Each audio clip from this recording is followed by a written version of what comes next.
And so when people reach out to me and say they miss me and they wish we could talk more, that makes me cringe. Because then it makes me feel like I don't know, like I don't relate to missing. Like it weirds me out when they say that because I'm like, but I'm here and we're talking right now. Why do you miss? How do you miss me? What do you miss? Right? Like what? Are you saying you're not getting enough from me? Like I feel like you're trying to guilt trip me, but I know that's probably not what they're doing. You're here to hear. Tell your fives you miss them a lot. So they can delete you from their lives.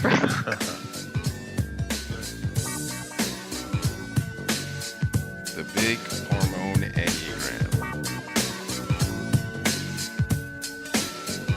Let me lay it on the line. I got a little freakiness inside. Let you know that the man has got to deal with it.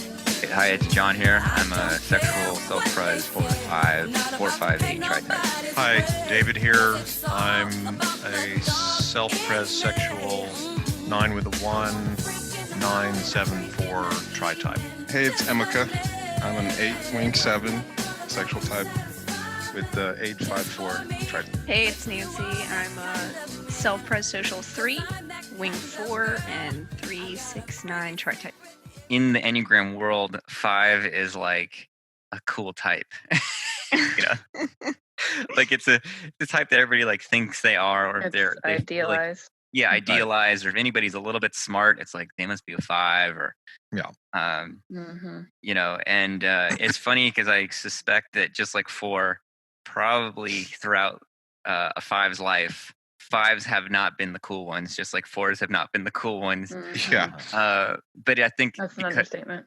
because of that, it's like, I think real important that we're making some of these distinctions, because people will sit through these like very advanced Enneagram Institute trainings for years and still think a 5 is like just a smart person. Mm-hmm. Who reads a lot. Everybody on Jeopardy. Welcome to Big Hormone Enneagram.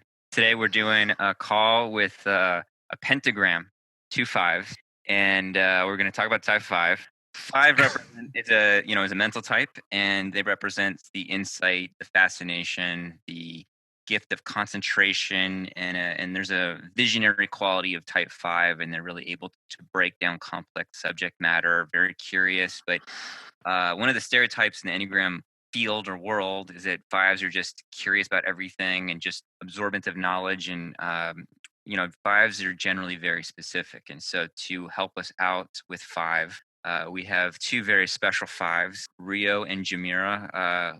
Take it away to introduce yourself. Hi, I'm Rio. I'm a 5 wing 6 social sexual 593 tri type. Hi, my name is Yamira, and I've been invited because I've either also typed as a 5 when I've completed a test on the matter, but also have been typed via John, but also I'm an artist. And what's wing and instincts, John? Sexual social, was it? Do you mind me putting my input in, Yamira? Yeah, no, you know what? We'll have a conversation about it. All right, so I suspect that Yamira is a social sexual 5 with a 4 wing, and I suspect that she is a tri-type of 5, 4, and 1. So knowing her in person, as I do, she is very 4-ish for a 5, whereas I'm very 5-ish for a 4. So there's a lot of crossover type-wise. I'm also an artist. Yeah. I do like a lot of abstract, colorful, weird shit, psychedelic kind of. Can we find you guys' art anywhere? On my Instagram. Which is Share for the folks. Instagram.com/Rio Shane. I have to make it so it's not private though. Yamira, where can people find your art? Thank you. My art is under my name. My name's it's a little bit of a weird name. So it's Yamira Serret, Serret. Just my name. And I also would say my art is really psychedelic. Generally surreal, relating to matters of the mind, psychological wanderings, using nature, things familiar, and surreal arrangements in very technically displayed, composed ways, if to just like illustrate an idea so that it's legible. Like I want the feel of things to be visceral, but I want people to kind of be able to as much as I want something to be intuitive, I want it to also ring somewhat true in a familiar way. I guess I kind of like fucking with things that are slightly on the edge of the unknown and the familiar. But I guess for people to see that, they'll figure it out themselves.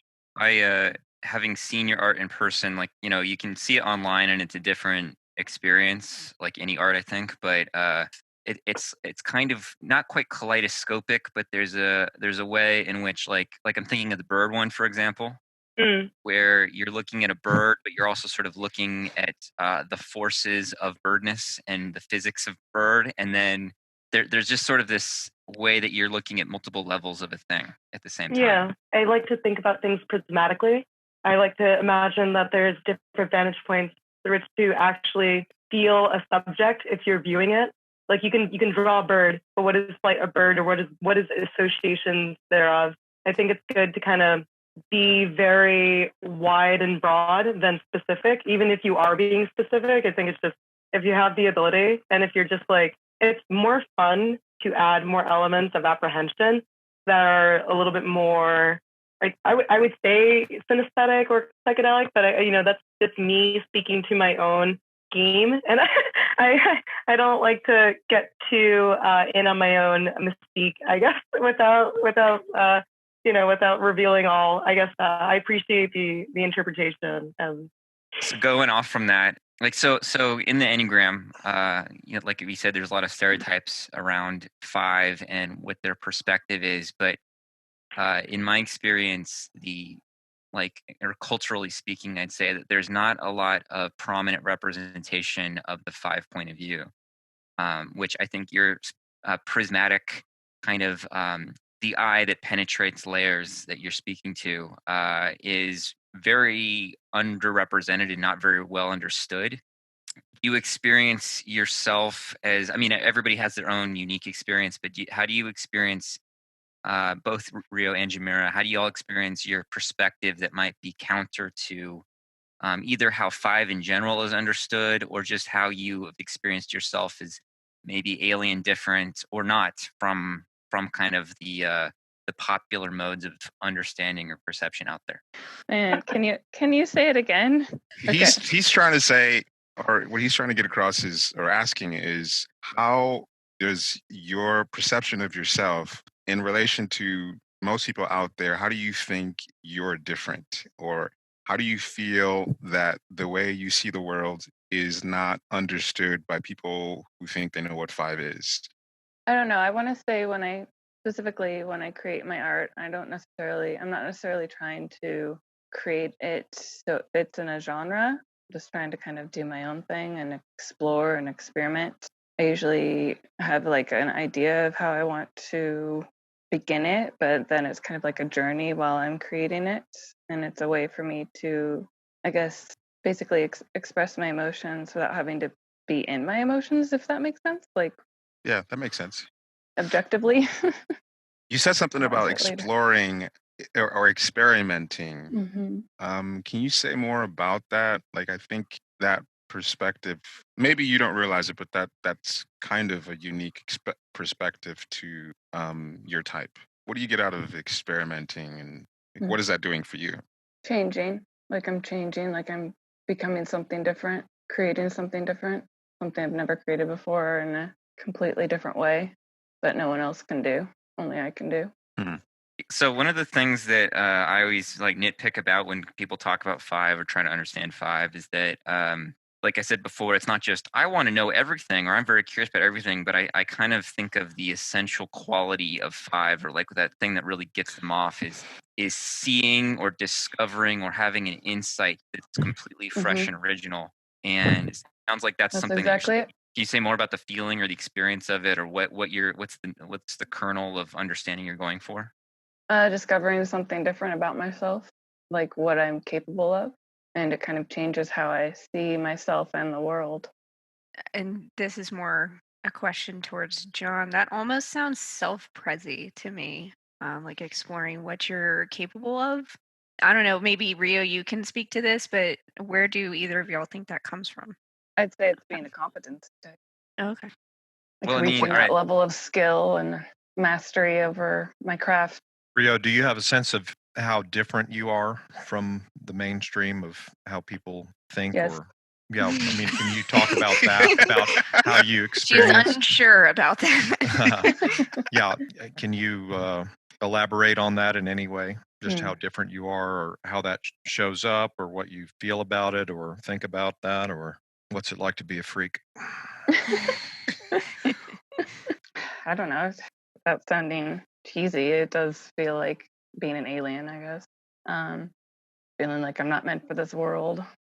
But I also realize because of that, I have a unique perspective on things that no one else has. So, I mean, I guess I like to share that sometimes and see how people react. Do you have a intellectual arrogance, or do you have something? Is that an aspect of the difference, or how the difference shows up as a contrast or something? Yeah, I think people probably think I'm arrogant and rude and blunt, and I'll just say things that are on my mind without realizing that how it's gonna come across. Because I think being intellectually honest is more important than People's hurting someone's feelings. feelings. Yeah. Well, here's an interesting question. Do you, and this is for both of you, a sense I'm getting is that a lot of people for five assume that fives are the intellectual, brainiac Einstein types, and that's true to some degree. But I'm curious as to if either of you, do you view yourself as an intellectual? Yeah. Yeah, I see myself as an intellectual for sure. I think being verbal and heady allows you clarity. And when you're working in the unknown, and when you're working with yourself, and when you're working with art and you're using your own insight as a matter of subject, it's like if your insight is the subject, then your clarity on the matter and your ability to just actually be critical, I think it's really important. And I think that I personally really resonate with the idea of being like a sort of head-based artist, regardless of whether or not that like puts me in a place or whatever. I think that's like very relevant, at least in my experience. But I think yes. Yes, and I actually went to an art high school, and I felt like a freak there too because I'm Yep. an Likewise. intellectual artist. People will come up to me and be like, "Are you an artist? You don't seem like one." Yep.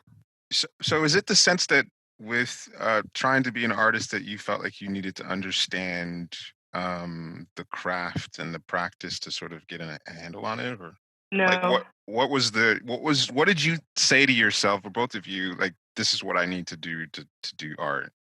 Well, for me, I don't just like doing art. I like doing a lot of different things. So for me, Okay. choosing what to major in for a career was a huge challenge. And I didn't like the idea of being pigeonholed into one thing. And I didn't like the idea of using my art for like profit in a way that helps benefit companies, because I studied graphic design, and it just kind of made me feel it made me kind of not want to create art because I felt like everything had to be monetized, and I just became kind of nihilistic, and I don't know. You mean like a tool? You didn't want to be a tool? Yes, exactly. I realized they're all cogs in a machine, and everything just has to be about making money. And I didn't want to have a career because there's more to life than just having a career and making money, and I just rejected it. So A theme that is sort of coming up through this that I hear Yamira resonating with, and I don't mean to jump in, but there's a sense of there's no place in the world.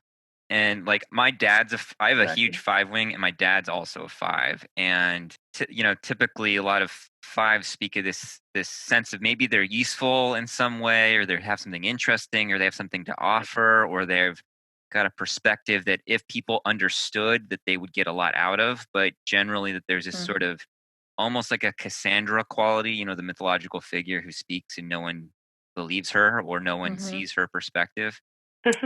There's this sort of, or like I also think of Prometheus, who like brings the fire, bring the insight to people, but then is punished for it. Those kinds of metaphors resonate with your experiences. I guess I used to be really headstrong back when I was in school, where I had to actually self-define, because when you're in an environment with other people, you're forced to have to develop a sense of, well, what am I? As much as you don't want to have to put yourself into a place because I could be much rather satisfied on my own doing what I want to do and explore and investigate what I want to. But back then, it felt like, you can be useful or you can be good at something. And if you have something to say, hopefully it's relevant. And being in New York, I guess it's kind of like the struggle, and the romantic struggle. This goes far back. You could think of like just the literaturality or artists of any day. Actually, this is where we go to basically hole up and say and declare like, I do my thing, and I don't know. And I literally will. My room or my studio is where I'm defined.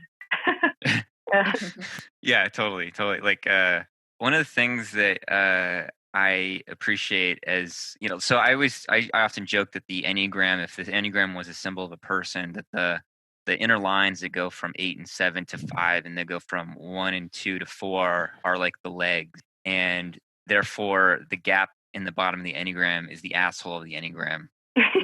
And that one thing I appreciate Anal about retentive. Sorry? Anal retentive. Well, it's just like where the shit goes. It's the empty hole where all the shit comes out. And the contrast to 9 is the beingness and the fullness. And so anyway, one thing I respect about, and I mean it's my bias because I'm down there, but of the asshole of the Enneagram is that there always feels like there's this choice between selling out or being true to oneself, whatever that means, like whatever I'm interested in or whatever I think is important. And I feel like it's difficult, if not impossible, for 4s and 5s to compromise their vision in a certain way. And I think especially vision is particularly a meaningful phrase for 5. And in Yamira, earlier you used the phrase working with the unknown or working in the unknown. And I was wondering if you could elaborate a little bit more on what that means for you. When one makes art, or at least for myself, like I guess I struggled for a long time kind of trying to justify the whole enterprise. Like, what the fuck? Why? It's so self-satisfying, but to what end? And eventually you have to come up with these reasons. And I guess the further down you go in the rabbit hole of seeking a kind of like clarity and truth about why, I guess like the question of the why, that is like I guess for myself, when I think about confusion in a psychological way, like what brings me to a point of a wall where I feel like I'm capable of enacting, or I see the decimation of ego happen in front of me, and I'm like, what the fuck? Like it becomes this quandary where it's like, how do I solve this shit? How do I make it beautiful? How do I make it approachable and digestible, where it's not just miasma because miasma, as much as that can be in itself worth sitting in with, I try to dig in for greater clarity, I guess. And I will use, I'm pretty, I guess I like to be flexible. I don't know if I have like a particular thrust, but I like to think just like the human condition itself as embodied through my own self as I experience it, which is why I guess I've been looking into like mystical traditions and even just like medical abnormalities, or just like the way in which like the human as object in reality can try to discover itself. I think art is like an essay, or can be, of course, poetry, and is beautiful, but is like the most satisfying. It's so gratifying because for me personally, I am as technically gifted as to allow myself the ability to dream how to understand myself better. And I feel like, I guess whatever, the Socrates principle of knowing myself as a matter of like, refining the sword of it's like the sword of your mind or your being in the world. It's like, if I can just get a grip on myself, or get a grip on this thing that is to be alive through something that is beautiful, like art. If there's some sort of like, even if it's like the cohesion of, ooh, that feels good, that feels like more settled than a miasma of confusion, for however romantic and beautiful as that is. My particular thrust in the unknown is just like, it's just like fucking annoying to be alive, and you have to do something about it. I'd rather do something beautiful and interesting. And that's the most interesting question, is I guess like, how do you solve annoying, fucked up dark shit than make maybe something beautiful and maybe interesting enough for someone else to want to look at it too. Yeah, beautifully said. Because you know, your two statements that you've made just that really stuck out with me. The sort of the mind and the human as an object in reality. When Yeah. you and your boyfriend kidnapped me and subjected me to chemicals a couple weeks ago, I feel like the swords of our minds were penetrating upper echelons of like deep layers, and part of what came up, I think, for both of us in different ways, was the problem of the human as an object in reality is in the body. And I was wondering if both of you could speak to your relationship to your body, because knowing you both, I know that you guys have very different, maybe not very different, but just like different approaches, I would say. As some of you may know, I love fitness and exercise physiology. Yeah, that's Some- fucking weird. Yeah, John. So weird. I feel like, yeah, not many people have that combination of things. They like personality, behavior, art, and fitness. I don't know. I feel like fitness is art. You're sculpting your body. What do you mean by fitness? Because I don't know you, so if you don't mind just elaborating on that. Sure. To know. Just exercise in general and being in touch with your breath and your body and like pushing your heart rate to the max to get that endorphin rush. And You're a physical therapist of some kind, right? Or a trainer, right? yes, personal trainer and instructor. My dad is a 5, and the 5 is often stereotyped. Now, you know, some 5s are totally not in their bodies at all, but they're often stereotyped as like not being physical. And but my dad is like dedicated to the gym, and that's where I get my dedication to the gym from. And I find that at least from the 5 point of view, like there is this sort of fashioning the physical vessel aspect. Exactly. Yes. And then there's also this part where sometimes like a 5 suddenly just like gets it, like they just sort of understand, like in a visceral way, like the need to work the body. And it's that sense of like you know, the 5s want to get, or you know, that the mind wants to get or understand or comprehend in a certain way, but it's more total than just a cognitive thing. And so like my dad apparently, like, you know, at some point in his life just was like, I need to do this, and just suddenly does it. And suddenly, yeah, and like part of the beauty of it, I think, that I see sometimes in my dad is he's very focused, and he's always preoccupied in what he's preoccupied with. But when something new makes sense, it's like then everything else in his life can just adjust to that new illumination. And it seems like that's true in the body too. Yes. And isn't he the same tri-type as me, 593? Yeah. I see that with 5s and music. It's like there's 5s. Often 5s get into particularly like heavy rhythmic music that's got, you know, a kind of driving. It's sort of like pounding you into your body. That resonates for me, actually. Yeah. Yeah. Yeah, particularly right now. I mean, to go into the idea of the rhythmic or just like the pounding music, like I've particularly, since moving to New York, so happens to be the case that Brooklyn is a nice nest egg for the deep underground experimental, like grimy, dirty techno scene. And to the extent that I've had either hand in making that kind of music or like experiencing it, like I have like a deep devotion to, like, I like to call it body music, because it really, or like workout music almost. It's like, how do I feel? Like, can I like fight people right now? Can I fuck them up? Do I feel fucked up?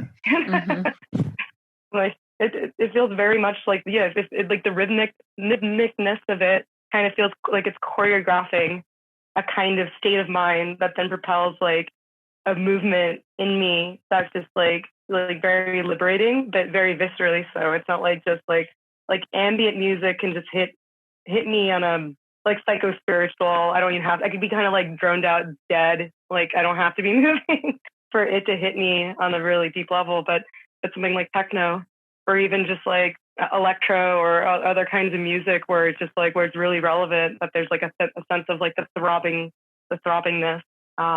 like that makes, I'm kind of addicted to it, but that's just me.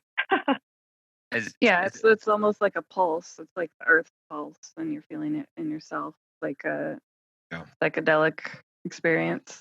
As a self-absorbed narcissist, one of the things that I've talked a lot about I think, especially in the last episode, because we recorded just a few days ago, a 4 episode, is the problem of the body and the problem or struggle the body represents. Because my experience that I always speak to is that it sort of feels like there's like a, I'm an image type, feeling type as a 4. So um, there's this sense that the body is out of sync with what I feel like to be a quote unquote true self or my real state. And that there's been this process of getting to be more at home in my body and get it to match my inner experience more and also be okay with the way it doesn't match. And so, wondering if y'all have had as fives a similar experience of, you know, fives are a mental type and there's often a real identification with the mind.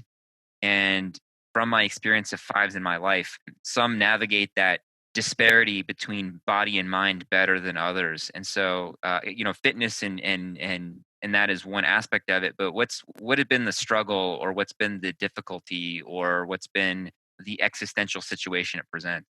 The existential situation that the body presents. Yeah. This might be an Enneagram of the asshole 4-5, more of a relevant question, but I'm just curious.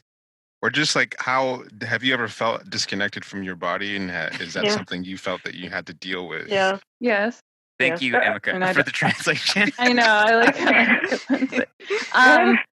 Well, for me, especially because I struggled with looking a certain way and my weight, and I was made fun of in my younger years for being chubby, and I always wanted to be considered attractive, so that was part of the reason I became obsessed with fitness.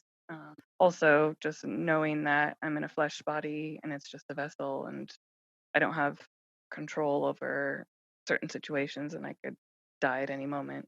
I did have a near fatal bike crash several years ago that really presented me with that kind of existential threat of being in a peach, feeling like I'm living in a peach or a water balloon.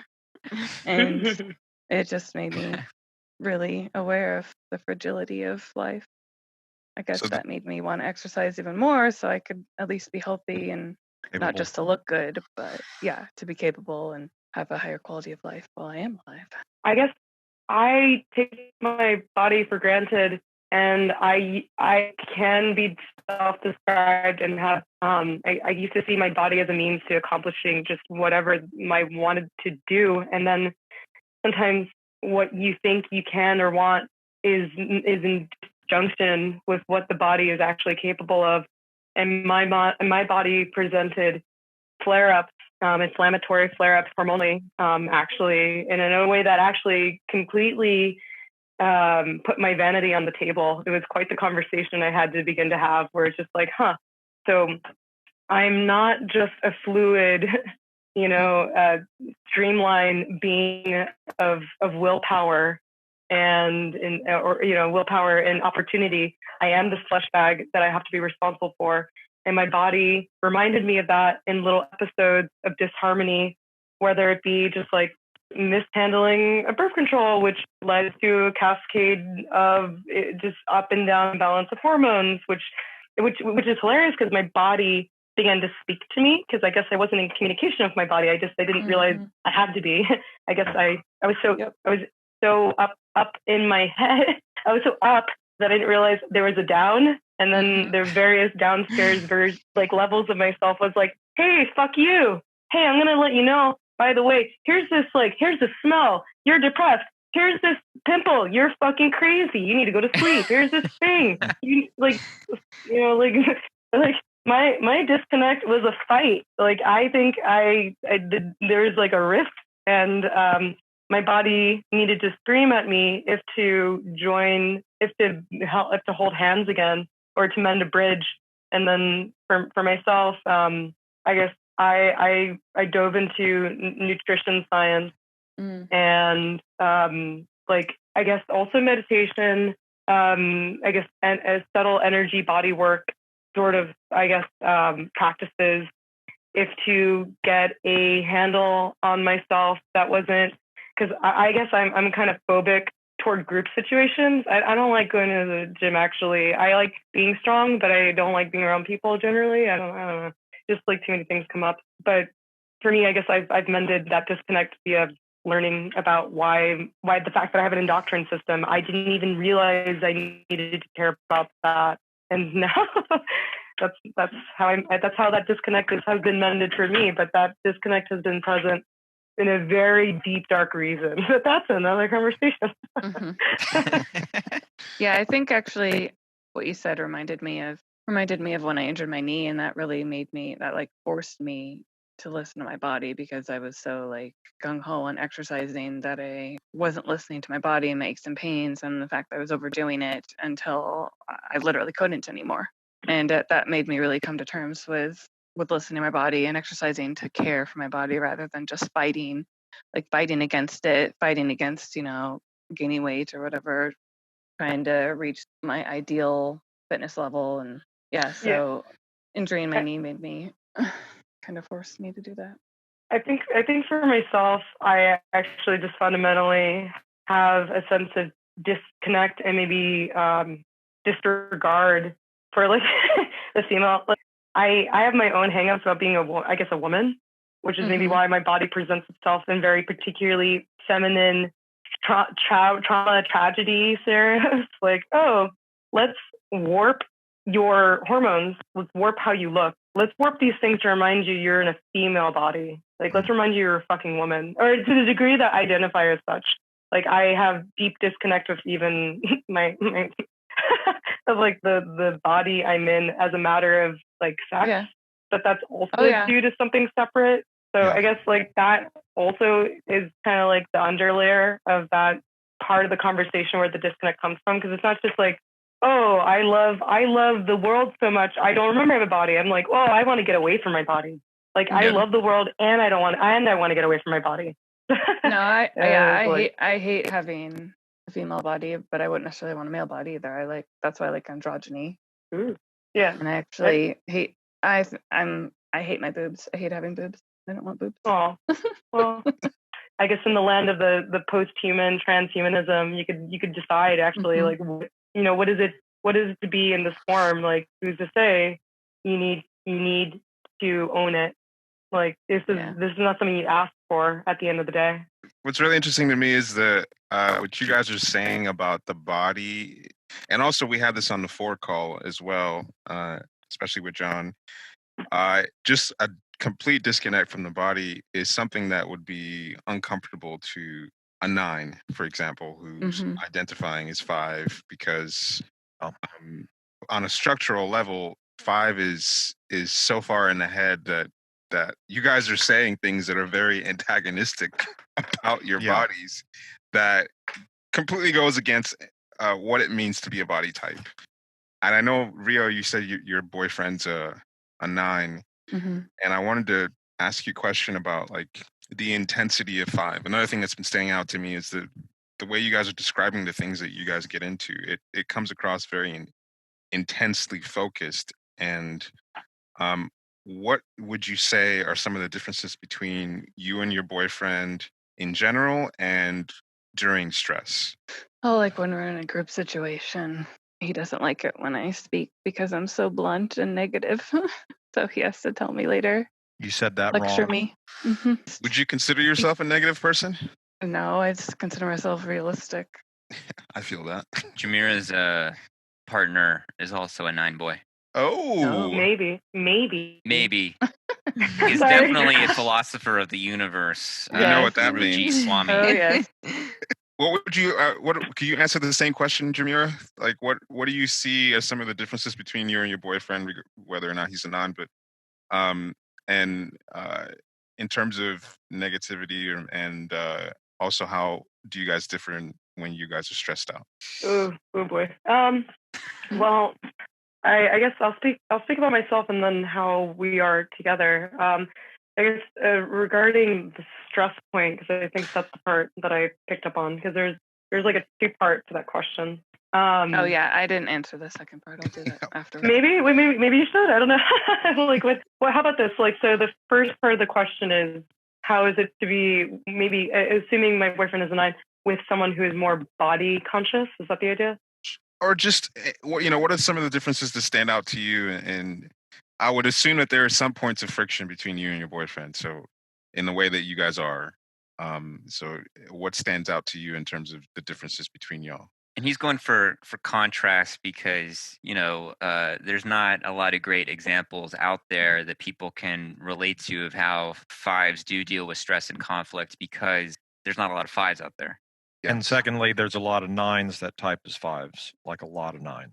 So we're helping out the nines by Like a lot. showing, Yeah. by showing how horrific five would be actually to a nine I from can- as an internal Well, I have an experience. example once Yeah. Yamira's done. No, please. If you have it immediately, I think just let's go organically about it. I don't care about order. Okay, so like if Danny and I get in a fight, he doesn't speak to me at all. He'll just shut down. He won't tell me he's mad. I just have to know. I have to know exactly what I did wrong. So I'll ask him and he won't tell me. And he just won't say anything and ignore me for a long time, for hours and hours. And then I'll have to I don't give up. I'm like, okay, I need to know what the fuck's going on. So, I'm trying to think of different things I can do or say to make him open up. Eventually I keep prodding and he'll tell me that he's upset, but he needs time. So I'm like, okay, I'll give you time. And then eventually he'll open up and tell me. But it's just weird to me that he needs so much time to process his emotions and before he can tell me what I did wrong. Or what I said wrong.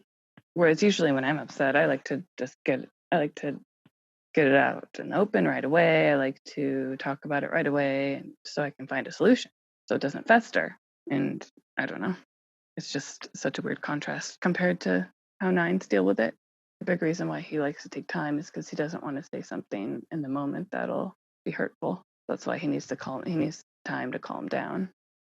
I guess that's why he thinks he probably thinks that you're way more blunt and because you just say what's on your mind. I think when we were on the type 9 making nines great again call, not David talked about how if you ask a 9, what's going on, it doesn't mean that the 9 is going to tell you right away. It's going to be a process where you have to go back in there and keep asking, and that 9s do a form of control where they're controlling the time, which means that they're just going to make you wait until they're good and ready to talk about the thing that they're upset about.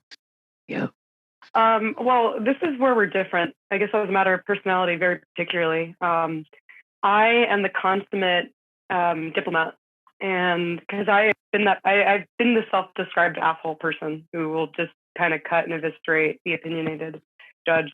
And I didn't like that face of mine back when that was relevant to how I was perceived. So I've worked a lot. I've worked very hard in trying to be very, very careful with how to express my frustration or stress. My stress comes out as frustration, I guess, than distress. It's more like frustration. And when that happens, I guess I try to suppress it in a lot of ways. At first, if on behalf of the other person, because when I speak, it can be very heavy or it can be very sharp. So I know that by experience, and I don't like hurting people. I just try to be careful with how, because we're very powerful. Everyone's powerful, and everyone's psyche, to the extent that we don't know, even just like etiquette, not even like the words you say, just how you say it, how quickly you say it. At first I actually just suppress a lot. So it might appear as though I'm withholding, but I'm actually just trying my best to be polite about how to express my stress. And then when I do find a way to do that in an appropriate manner, as I try to kind of sneak in my ability to speak very clear, when I am clear, I try to just talk it out. I'm very verbal in that sense. Like I try to de-stress, or when I am stressed, I express it through words. And I think that could be very difficult because it can feel like hammering or heavy, or it can create a vibe. It could just create like a whole scene. You set the stage when all of a sudden you start to, you speak your words and whatnot. So when I get stressed out and I start to embody it because I'm trying to be polite, even though that's not how I would even do it to begin with, I would just kind of be like, what the fuck? And then, whatever. I think it becomes a clash, at least for my boyfriend and I, because I think he is happy to talk about it too, but I think he's quicker to do something which is I think maybe sensible on one hand, but also there's a point of disagreement. I guess you can feel stress and you can deal with the physiological response to it by maybe having some water and then also eating something. And so that's something that I know that my boyfriend will try to get me to do, maybe even before or during the stress point, because he knows like that's going to bring it down a couple notches. But that'll infuriate me because I'm like, no, if there's like a thing here, there's a principle and I need to fucking clear. And even though there's like a physical bodily like force that's like, you know, hyped up and stressed about it, there's like this mental thing that I pedestal. But I think it's very fair for him to say, hey, let's even this out. Let's make it as clear as possible so that it's not as aggressive as it needs to be why you're really feeling your way, because it could be compounded by other factors that are not even just how you think you feel about it. It's like how your body feels about it, which is really annoying. That's very 9. It's like let's turn it down a notch. Let's get your Yeah. body feeling more comfortable, Yeah. so that Comfort. this thing that you have to say isn't like more As sharp. as that sharp. Yeah, let's Yeah. blunt it a little bit. But Let's bring that's some actually- cream. Cream. Creaminess. That's completely fair though, because to believe you're not like, to believe that whatever you're saying isn't being affected by how your body feels is to be completely, I think, ignorant of how powerful the germs in our body and the fact that I have like, I don't know, like the fact that my The back hurts. hormones. Yeah, all the the big hormone. The other Exactly. side of that, though, the critique, though, of the 9 modality there is that some of the truth can be blunted by doing that, by Mhm. calming everything down and taking out that sharpness, the specificity that sharpness represents. Like Sometimes the truth the is ego sharp. strategy. Mhm. And David is as Yamira may or may not know, is 9. So speaking from a loaded gun. It's Very kind of low. like, you're upset right now. Let's talk about it tomorrow after we've had some Yeah. sleep, Yeah. Yep. comfortable. Because what usually happens when you sleep it off, the emotion or whatever you felt in the moment isn't quite as strong, and it's like, well, we can maybe talk about it, or maybe we never get around to talking about it because we just kind of forget. And I there's mean, another time control thing right there. Yeah. We're putting it off. I mean, and blunting it definitely has its uses. So we're not trying Sure. to shit on 9s Yeah. or anything like that. Yeah. We're just trying to get unpack the The differences. Yeah. the defenses, the differences, and the different kinds of motivation. Yeah. Usually when Danny and I have disagreements is because I'm too detached emotionally, Mm. or I'm Ooh, not let's generous talk about enough. that. Yeah, that's Yeah, or interesting. he'll get on my case for being too stingy. Like it's just not even something I'm thinking about. He'll be get into his lecture mode. He's like, I'm like, oh no, here it comes. I was thinking about this the other day, and I'm just like, oh, okay. What are some examples of stingy, detached What's things that he stingy about complains you? about? It's so cringy to talk about. Because I don't even realize it until he brings it up. Oh, just like not tipping enough on services, or General spirit of givingness is not there. yeah, or just not like when his mother stayed with us. I didn't like that, and like giving her money for certain things instead of giving me money, I guess. I feel that. Yeah, feel I get that. that. Folks listening, and for Okay. Yamira, who is newer to the Enneagram, that we've talked about this before, but just to put it out there, it's like, each type has a passion, which is not like passion like I love something, but passion like pathos, like suffering. And they share the names of the 7 deadly sins plus 2 because they come from the same tradition. So for the 5, the passion is avarice. And avarice doesn't mean I'm greedy about money and material things. I mean, it can be, but generally speaking, there's a certain level of detachment that's present in 5s a lot, especially emotional detachment and striving to be objective. But it extends to feeling like kind of like unequipped to be in the world fully, and needing space and time to be and to relax and to And resources. and resources, whether that's Right. emotional resources or material or whatever. I need to understand things first before I'm willing to speak on it or engage. But then also it can be this kind of preciousness, I think is how we talked about it, of giving parts of myself away. And so does that resonate with you? There's a Buddhist principle or expression. I think it's called poverty mind, and it's a sense of like there's not the not enough, and that there's scarcity, and there's like a very, it could feel like existential, and therefore feel very touchy or very like just a heightened sense of like, yeah, like maybe I have to prepare a lot more, and therefore anxiety-driven, planning, scheming, just like those thoughts that might then circle what you're describing, because that's the way that I relate to that. I personally struggle, or I'm working, or rather I don't struggle, I'm working with a sense of the not enough, and I don't know. I mean, I guess I would have to hear more, because it's hard to speculate about myself in this particular way, because it's like my blind spot. It's just like this annoying place that is kind of it's like a gravitational pull to my neuroses, and I don't know how to always see it. So hearing it is different than talking about it, but I appreciate hearing it. I don't know. Has your boyfriend ever complained or pointed out any sort of complain about your detachment, or you complain about your unwillingness to give, or anything like that? I want to. It's really fucked up to say, but I want to be a person who seems selfless. Like, I want to be that person. And the thing is, it scares me when people love me or want to hang out with me or think I'm cool or like want to just like get something out of me. Like even this podcast, even this feels like I feel like I've either not earned it, or I don't think I've done enough, or that it's not complete, or that I actually don't know that I've assessed that I need to be here. It's kind of like the sense of I'm really good at hiding myself and measuring how much you're supposed to give or something.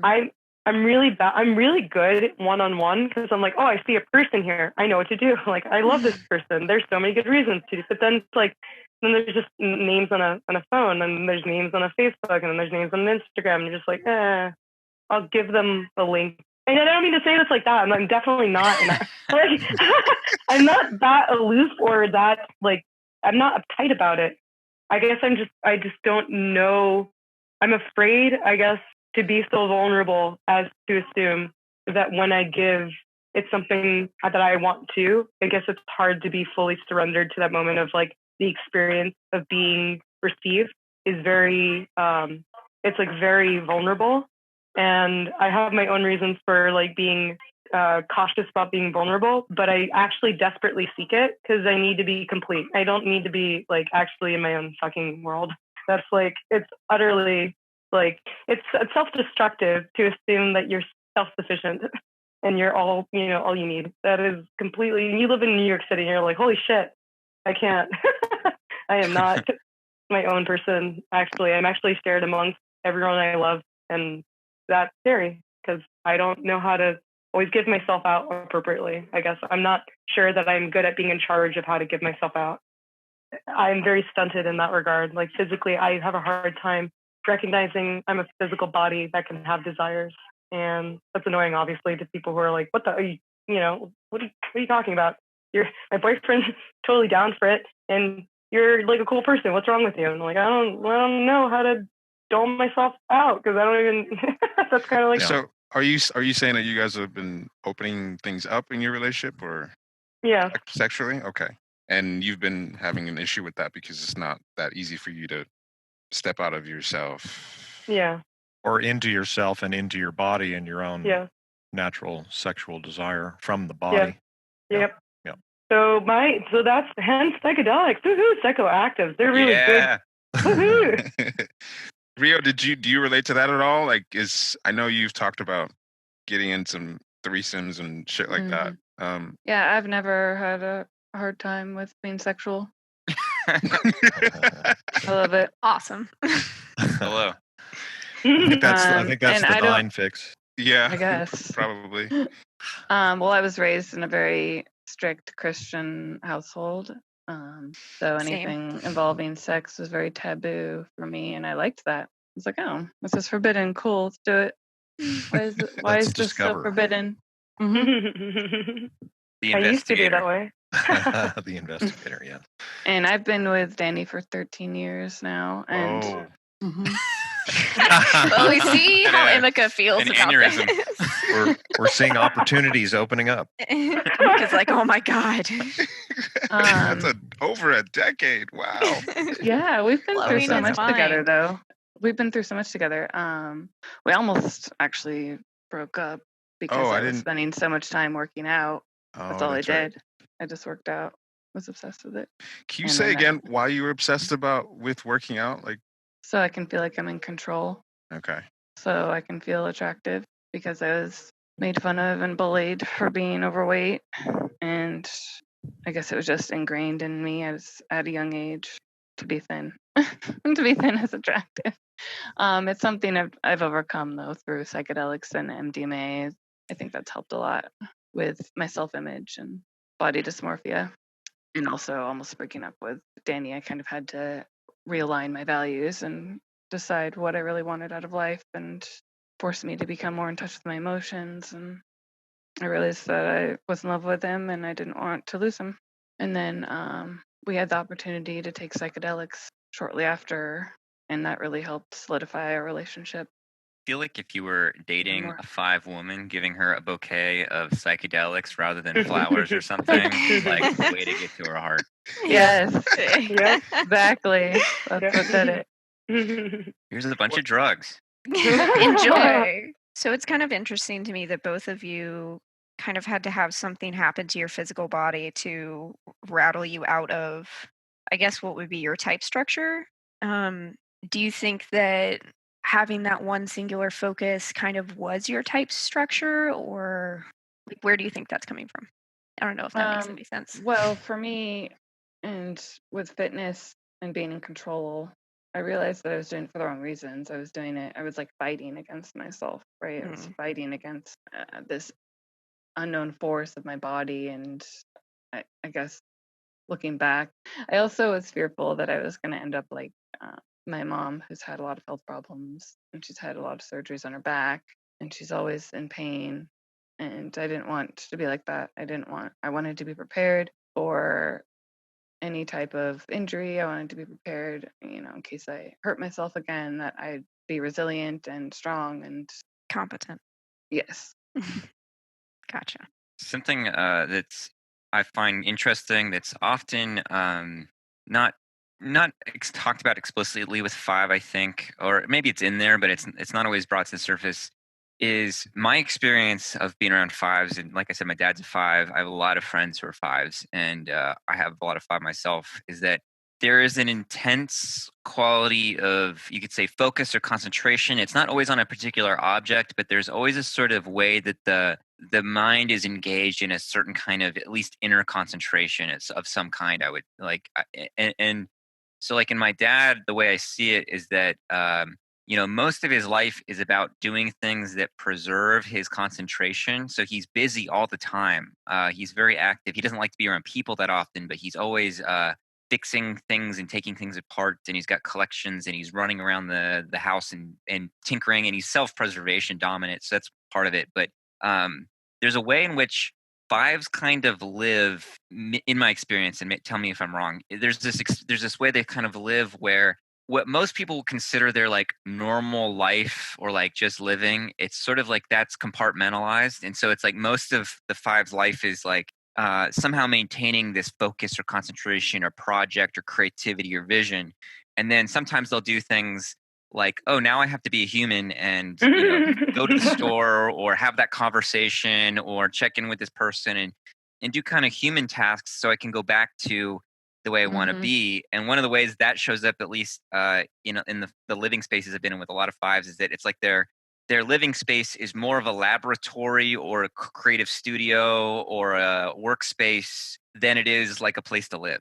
And I'm not asking you about your house, I don't care, but like just does that sense of living around, like trying to maintain that concentration or focus of some kind resonate?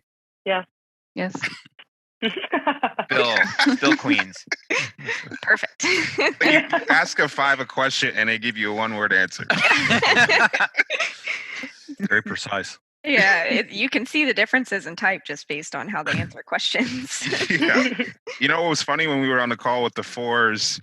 I felt in the beginning of the call that it's almost like they were watching themselves. Like, is it okay if I say this? Or Mhm. like, just talking to you guys that we kind of have to pry answers. Take a crowbar. I know, and sometimes I'll think of more to add afterwards. Well, that's not a criticism because, Yeah. it's just an interesting style. Because, what I like about 5 is either it's this very precise way of speaking, or it's like a spill, and both are very interesting. And I Yeah. think that dichotomy is really underappreciated in 5. It's like one of the stereotypes is that 5s don't speak a lot, and but if you hit something that they're interested in or fascinated by, it's like then it becomes this whole planet that you're taken to. Yeah. They kidnap you. They kidnap you. Oh, I wanted to bring up more about the sexual thing because I think that's interesting that Yamira and I are different when it comes to our sexuality. What are your thoughts on why that is? I don't know. Like, I've always known that I was bisexual too. I mean, I didn't even know that's what it was called till I was older. But when I was younger, I knew I was attracted to all genders. So, I mean, one way to frame it is the tri-type stuff, Sure. 9-3 is 2 attachment types. Mm. And to me, and then if you've got a 6-wing as well, then you've in some sense got all 3 attachment types. And to me, there's kind of a quasi-libidinal connective quality there that maybe is a factor. Whereas Yeah, and I Yamira, also Good. like the idea of experimenting sexually because it was so forbidden when I was growing up, and people didn't even want to talk about sex, but we're sexual creatures, so I found that really bizarre. Yeah, the novelty then is part of it Mhm. from Yeah. just the 5 piece alone. Yeah. I mean, speaking for myself, I would say when I got to college, I was I was very relieved, and I didn't really give a shit. I was very explorative, but within the confines of a WASPy liberal arts college is very difficult actually to explore at all. Anyway, so that was like a very stunted period where I was like, oh, I really want to, but I can't, and everyone's.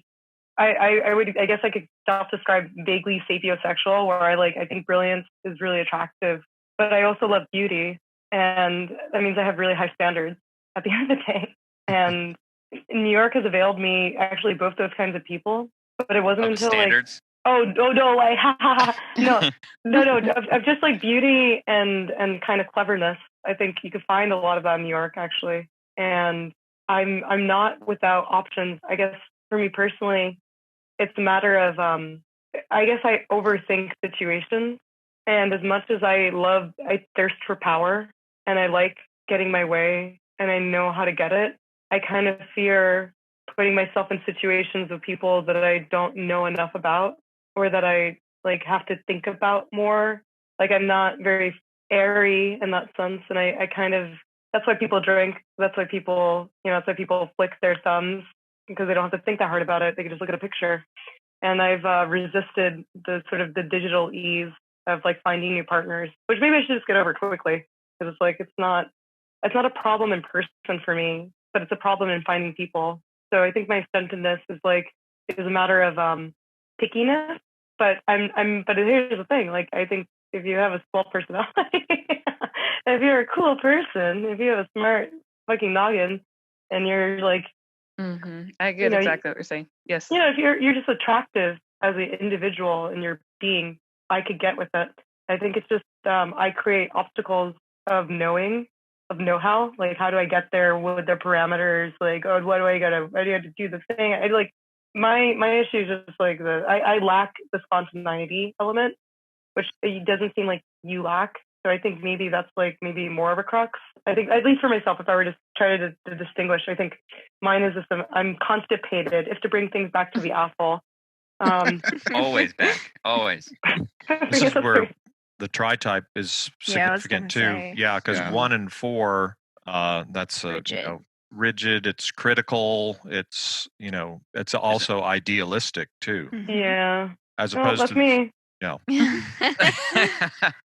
Well, I will say that I was celibate, I guess you could say, for about 2 years from my ex before I met Danny, because I was like trying to find what I really wanted in a relationship, because I realized that I wanted to be with someone and not just have sex, and that made me kind of refine my standards a bit. So I know what you're saying about like kind of vetting someone socially to see if they fit your standards, because that's why I was single and wasn't sexually active for a couple of years, because I was trying to like be more picky. Yeah. I think kind of relationship goggles, because it's like, oh, I have everything I want and now I can have more. Well, don't I want more of this standard of the same? And it's like, no, you can have meals and you can have snacks. You can Yeah, exactly, and desserts. Exactly.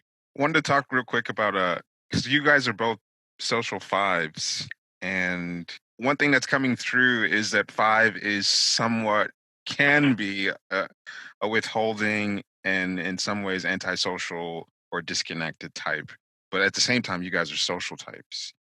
So like, how do you go about meeting your social needs as a type who is somewhat separate from other people? Well, for me, it's going to the gym and going to exercise classes, because then it's structured. It's only for a certain period of time, and then I can come back home. So, I would agree with that.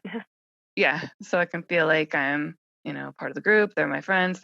But we don't really do anything beyond exercising together. So it's modular, sort of. Yeah, and it's on my terms, so because I can leave whenever I want, and also on the internet, like having internet friends, internet groups, Facebook, that kind of thing. It's on my terms. I can disconnect whenever I want. There's like that wall there. And so when people reach out to me and say they miss me and they wish we could talk more, that makes me cringe, and I don't like it. Because then it makes me feel like I don't know, like I don't relate to missing. Like it weirds me out when they say that, because I'm like, but I'm here and we're talking right now. How do you miss me? What do you miss? Right? Like, what? Are you saying you're not getting enough from me? Like, I feel like you're trying to guilt trip me, but I know that's probably not what they're doing. You're here to hear. Tell your 5s you miss them a lot. So they can delete you from their lives. It's like, oh, you're wasting my time to tell me you miss me. Thanks. That definitely makes me want to talk to you again. I think personally, I've created a trick for myself, because I don't like going to anything formal. It takes a lot for me to actually go to things. It's kind of like I have to fall in love with my friends in order to create date scenarios where I create the environment in which we actually participate in.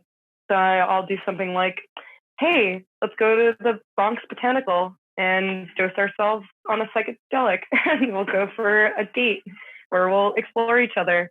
And that will be this fiery, consuming way of immersing each other immersing ourselves with each other.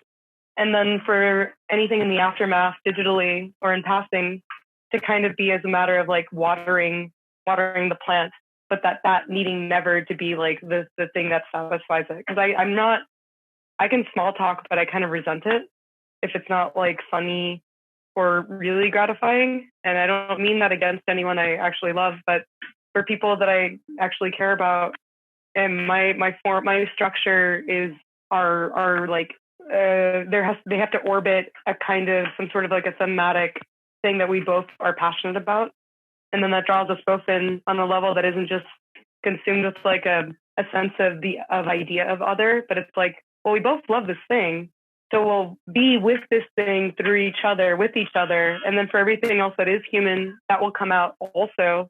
And then for that to come out after, that just makes a lot of sense. But then for when we're hanging out, there's like the structure of what do we love that we both love. And then, of course, we already love each other because we're friends. So that kind of comes out organically. But I think like my workout class is like the show, is the lecture, is let's go to the thing. Let's do this thing that we can both orbit. And then we orbit each other and then whatever through each other, blah, blah. But that's like my end, because otherwise I am nowhere. I'm no one's friend anymore. So there needs to be sort of a concentrated mission or interest. Yeah. Mm-hmm. it's at least something to like draw me out of myself, because I love people and I understand that, but I kind of need, maybe some people actually thirst for human company, but I don't But not you. Yeah, exactly. And is it a thing that these shared interests that you want to have a role of expertise in it? Is there something in there for you as a 5 that you want to have some level of recognized expertise in the things that you're interested in? Well, if it's not something I know about that I'm trying to gain expertise in, I love outsourcing expertise to my friends and I learn from them. So it's kind of this, when you're kind of consensual mining of each other. So if it's not something that I'm trying to gain interest in, that I'm trying to know more of, or just like feel a native to, I don't know if it's because I'm trying not to be, I think thinking oneself an expert is it could be that's a trap unless you really are committed to it. So I try to find things that I could feel more native to, or I feel like, well, at least I don't feel like a fucking outsider. And if at least I'm exploring this thing in a very honest way, then I don't mind guiding my friend to want to look into it too, because then it's just like we're both natives here. I think I will show you style. I've seen that in other people, and it's very unflattering as a matter of like social technique. So that social outsourcing is why when I start talking about Egypt, you say, be quiet and just keep that to yourself. No, I don't. I feel like she's hiding some things from us about her social. No, John, you know a lot about Egypt. Just fucking keep it to yourself, because I'm just, socially outsourcing any knowledge I would want about Egypt. Just keep it in your fucking head.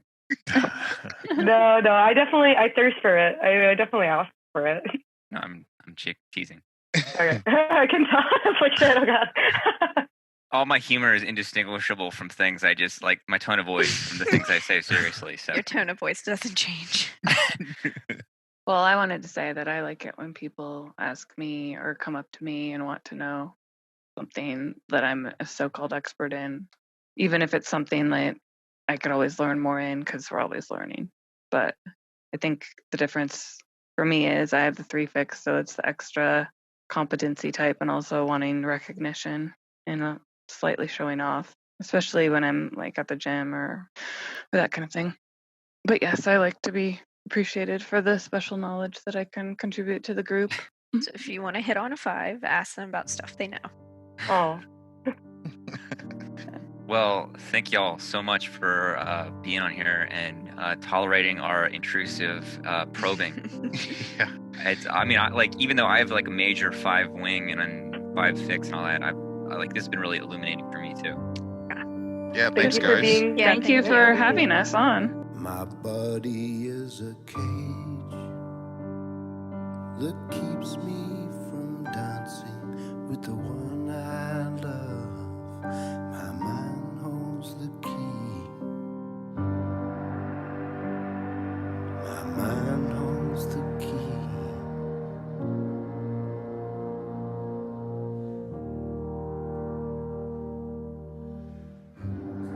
My mind holds the key.